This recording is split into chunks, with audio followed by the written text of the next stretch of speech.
ପାଞ୍ଚଟି ବେଙ୍ଗ ଥରେ ଜଙ୍ଗଲରେ ବୁଲୁଥିଲେ। ସେମାନେ 5 ଜଣ ବହୁତ ସାଙ୍ଗ। ସେମାନେ 5 ଜଣ ଯାକ ଏକା ସାଙ୍ଗରେ ବୁଲିବାକୁ ଓ ଖାଇବାକୁ ବହୁତ ଭଲ ପାଆନ୍ତି। ଦିନେ ସେମାନେ 5 ଜଣ ଜଙ୍ଗଲରେ ବୁଲୁ ବୁଲୁ ବାଟରେ ବହୁତ ବାଟ ଯାଏ ଘରକୁ ଛାଡ଼ି ଚାଲି ଆସିଲେ ଓ ସେମାନେ ଜଙ୍ଗଲରେ ବୁଲୁ ବୁଲୁ ଯେଉଁ ଜାଗାରେ ବୁଲୁଥିଲେ ସେ ବାଟ ବିଷୟରେ ତାଙ୍କର ଆଗରୁ ଧାରଣା ନଥିଲା।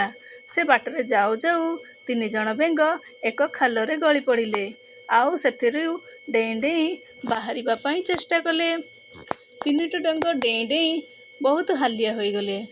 2 ଜଣ ଯାକ ହାଲିଆ ହୋଇ ବସିବାକୁ ଲାଗିଲେ। ସେମାନେ ଆଉ ଅଧିକ ଚେଷ୍ଟା କରିପାରିଲେ ନାହିଁ।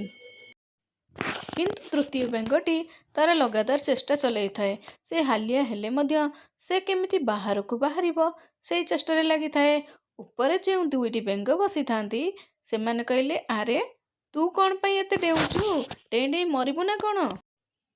ଦେଖେ ସେମାନେ ଥକି ପଡ଼ିଲେଣି ଆଉ ତମେ ଏଠୁ ଜମା ବି ବାହାରି ପାରିବନି। ଏଇଟା ବହୁତ ବଡ଼ ଖାଲ। ଆଜିଠାରୁ ତମକୁ ଆରି ଭିତରେ ହିଁ ରହିବାକୁ ପଡ଼ିବ। ଖାଲ ଭିତରେ ଥିବା ତ ସାଙ୍ଗ ବେଙ୍ଗ 2ଟି ମଧ୍ୟ ତାକୁ କହିଲେ, ଆରେ ତୁ କାହିଁକି ଏତେ ଡେଉଁଛୁ?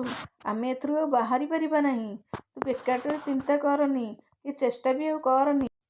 ତୁ ଏତେ ସମୟ ଡେଇଁଲେ ତୁ ଦୁର୍ବଳ ହୋଇଯିବୁ ଓ ଶେଷରେ ମରିଯିବୁ।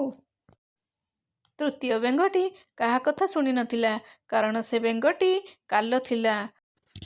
ଶେଷରେ ତୃତୀୟ ବେଙ୍ଗଟି ବହୁ କଷ୍ଟରେ ଉପରକୁ ଆସିପାରିଲା। ସେ ତାର ଚେଷ୍ଟା ଯୋଗୁଁ ସଫଳ ହେଲା। ଆମକୁ ମଧ୍ୟ ବହୁତ ଲୋକ ବହୁତ କଥା କହିବେ। ଆମ ଜୀବନରେ ବହୁତ କଷ୍ଟ ମଧ୍ୟ ଆସିବ। ହେଲେ ଆମେ ତାହାକୁ ଅଣଦେଖା କରି ଆଗକୁ ଯିବା ଉଚିତ, ଚେଷ୍ଟା କରିବା ଉଚିତ। ତେବେ ଯାଇ ଆମେ ଆମ ଲକ୍ଷ୍ୟସ୍ଥଳରେ ପହଞ୍ଚି ପାରିବା। ଆମେ ଯଦି ଅନ୍ୟମାନଙ୍କର କଥାକୁ କାନ ଦେବା ତାହେଲେ ଆମେ ଆମର ଲକ୍ଷ୍ୟସ୍ଥଳରେ ପହଞ୍ଚି ପାରିବା ନାହିଁ। ସବୁବେଳେ ପଛରେ ହିଁ ରହିଯିବା। ଆମକୁ ଆଗକୁ ବଢ଼ିବା ଉଚିତ।